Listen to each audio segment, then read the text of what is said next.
Let's make some football fan bases mad. We have our top 10 teams heading into week 16 football starting at number 10. But before we start, make sure you hit that like, hit that follow button. At number 10, we have the LA Chargers. I feel like the months of December kind of doing them dirty. I feel like they're lacking on the offensive side of the ball. I feel like Justin Herbert's banged up. Obviously, the run game's banged up. Can we talk about, though, how Ladd McConkey is an absolute stud in the league? I mean, between him and Brock Bowers, I mean, McConkey was hurt, so probably Brock Bowers getting Offensive Rookie of the Year, but dear Lord, Ladd is an absolute dog. This team has a lot of good pieces. It has some things it needs to fix. That's why I'm more hesitant to put it up higher in the rankings. I think 10 is a great place for the LA Chargers. The defense is still great. The defense is still solid. They're out there hooping. They have two of the best ends in the game. I'm going with the LA Chargers at 10. At number 9, a team that's been up, a team that's been down, a team that's barely moved in, and a team that has been definitely moved out before. We have Jordan Love and the Green Bay Packers. There's just something about this offense. It's good, but it's stale to me. I don't think it's clicking right now. Josh Jacobs, though, is an absolute top premier running back in this league. Top 3. I think it goes Barkley, Henry, Jacobs. I think that's the top 3 running backs in the league. The wide receiver core, they're kind of starting to get it going. Love to see Romeo back in the end zone. Kraft is hooping. You got to get Reed back on pace. You got to get the other guys back on pace. Jordan Love looking, I don't know what's wrong. It just seems like Jordan Love isn't playing with that swagger he had last year. Does that make sense? I feel like he's not taking those risks. Sometimes it's paying off. Sometimes it's not. I feel like they should have absolutely, they were playing the second string quarterback for the Seattle Seahawks. I feel like they should have had a lot more scoring opportunities than what they really had. So we're going Green Bay Packers at 9. At number 8, we have the Denver Broncos. Now, this team, I think, surprised everyone this year. I think this is our biggest dark horse team on the list, and I think it's everyone's biggest dark horse team for the year. Bo Nix is looking like a great quarterback. The run game, still not there. I've said week after week, if they could get a run game, I think they're going to get some upsets in the playoffs. The defense is hooping. I think Surtain might have got hurt. Could be right on that. Could be wrong on that. That would be a massive loss for that defense going into the months of December. Well, deeper into December, into playoffs. That could be a massive loss, but they're still playing really great football on the offense and the defensive side of the ball. Give me the Denver Broncos. At number 7, I don't think I moved this team. I actually think I moved them down last week on a bye week or something like that. But no, maybe it wasn't. Maybe it wasn't. We have the Minnesota Vikings. Sam Darnold, love to see him out there thriving. Have been a massive Sam Darnold fan since he was on the Jets.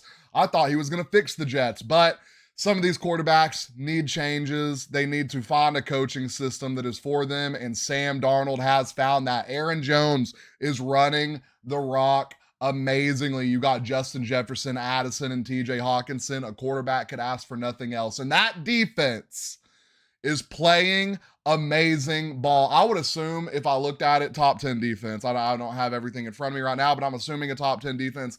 The pass rush was on Caleb Williams all night last night. It was insane. They could not be blocked. The secondary was hooping. The secondary was locking up. I like this Minnesota Vikings team. I think there is a lot on board for them going into the playoffs. Now, like I said, it's Sam Darnold, big Sam Darnold supporter. Can he thrive in the months of December? He sure is right now. Can he thrive in the playoffs? We will see. At number 6, we have a running for MVP quarterback. Runner-up, I want to say runner-up because I think there are 2 guys in front of him that should win it, but we've seen him win an MVP before. He's an absolute, if you took him off this team, they might win 4 games. They might win 3 to 4 games. That's why he's always in the running for MVP, because you know this team would be awful without him. We have the Baltimore Ravens. Now, Lamar Villas Jackson is absolutely an MVP candidate. Do I think they give it to him back-to-back? No. He has Derrick Henry. Amazing run game, amazing tandem right there. The wide receiver core, I don't know what's happening with Deontay Johnson. Ravens, I would just go ahead release him. Actually, no, I would keep Deontay Johnson on the roster since he wants to be a little baby back, you know what. and make him sit out the rest of the year on the bench. But what would kind of suck if you go and win the Super Bowl? Deontay Johnson doesn't deserve a Super Bowl ring. Deontay Johnson really doesn't deserve to play ball anymore the way he is just tearing apart locker rooms. It didn't. I'm just getting off pace. I'm getting off pace. The defense, they need to find a spark. They need to start getting more stops from Lamar. If that defense can start clicking better, the Ravens are going to be going absolutely crazy. So we have the Baltimore Ravens at 6. At number 5. Y'all ready for this one? This is going to hurt some feelings. We have the Detroit Lions, and I can already see all in the comments, oh, you're a Lions hater, oh, you're a Lions hater. The 4 teams above them are better. Trust me, we will get to it. I think the Lions are just so battered and beat up. They let up 48 points last game, and I get it.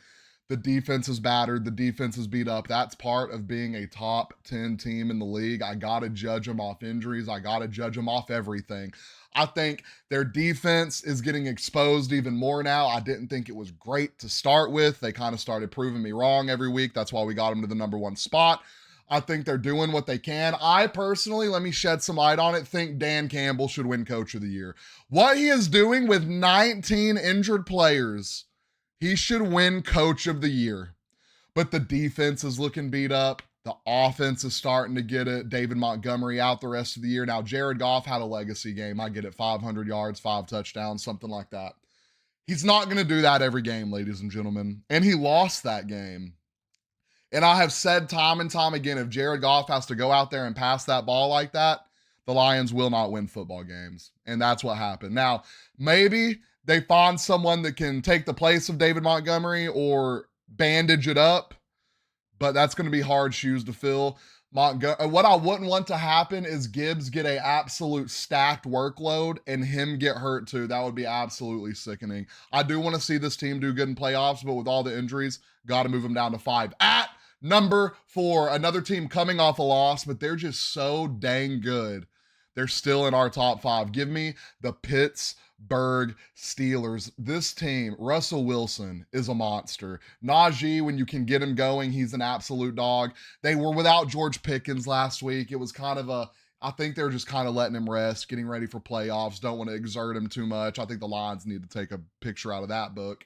I think that the Steelers have such an insane defense, their offense can afford to make mistakes. Now, is TJ Watt hurt bad? I remember him, I think he went off with a knee injury. I'm going to have to see the extent of that injury, because if that's a bad injury, this year could be cooked. TJ Watt disrupts offenses all by himself. That's what I want to say to that. That's why this team is a number 4 team. Now, the defense as a whole is absolutely insane, but without TJ Watt, it takes a massive hit to its production.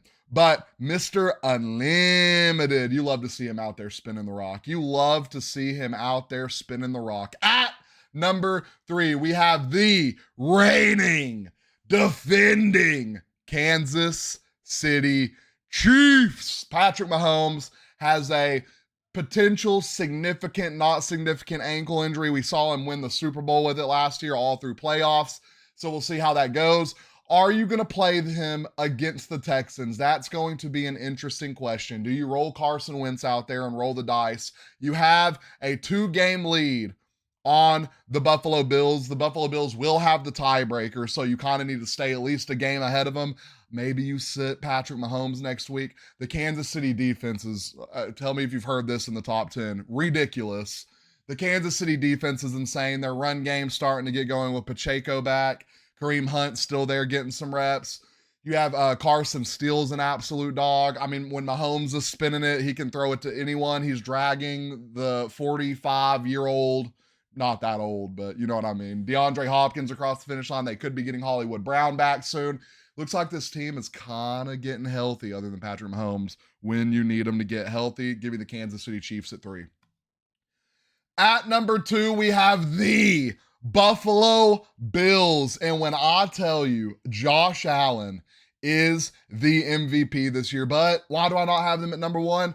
It's because Josh Allen is this team. There's nothing spectacular on offense. Don't get me wrong. James Cook's an actual dog, an absolute dog. That wide receiver core, If you can get Amari Cooper to start absolutely hooping like he was doing on the Browns, like we've seen him do on years past, I think this team could be unstoppable. The defense just let up 80, 85 points back-to-back weeks. That's going to be a concern going into playoffs. The question is, can Josh Allen sustain this type of play going into playoffs? If you let up points like that in the playoffs every game, someone's going to catch you slipping. Someone is going to catch you slipping, and that someone might be Patrick Mahomes. How that would be a sickening story to never be able to live down. We have the Buffalo Bills at number 2, and at our prestigious number 1 spot, we have the Philadelphia Eagles. This team is absolutely insane. You got Jalen Hurts spinning the ball when y'all said he couldn't, by the way. Y'all wanted to go and say, oh, Jalen Hurts and A.J. Brown, there's a disconnect. Well, they just absolutely disconnect the Steelers off a win streak. You got when the passing game isn't working, Saquon. The defense, you got Cooper DeJean, you got Quinion Mitchell, Darius Slay. The secondary is insane, and don't get me started on Jalen Carter and the pass rush. And let's give the O-line some love. It's like this team works when you think it shouldn't work. One week we're talking about, oh, the coaching's bad. Well, they're on a 10-game win streak. Oh, Jalen Hurts can't throw the ball. Oh, they just actually torched one of the top half defenses in the league. The defense, they got a bunch of young guys over there. Is it going to work out? Well, absolutely it is working out. That's why the Philadelphia Eagles are my number 1 team. So if you think there are any teams too high, if you think there are any teams too low, if you think there's a team that should be in, if you think there's a team that should be out, let us know down in the comments. Don't forget, like and follow.